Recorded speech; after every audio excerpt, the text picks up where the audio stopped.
باورتون نمیشه این پیراشکی‌های توپی خوشمزه چقدر ساده و راحت و سریع درست میشن. بافت پنبه‌ای و بدون جذب روغن دارن و برای عصرونه یه انتخاب عالیه. تخم مرغ رو به همراه شکر و وانیل با همزن برقی یا دستی کاملا هم میزنیم تا کرم رنگ و هجین بشه.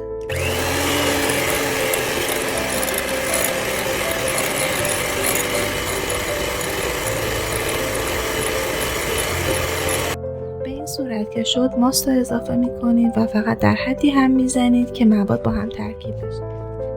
و در پایان ترکیب آرد و بیکینگ پودر رو الک میکنید و اضافه میکنید و مایه پیراشکی رو یک دست میکنید.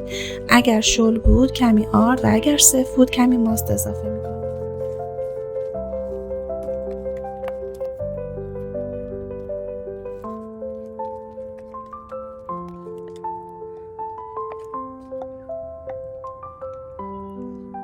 مواد رو داخل قیف یک بار مصرف و در روغن داغ به این صورت بریزید. اگر قیف نداشتید با قاشق هم میتونید انجام بدید.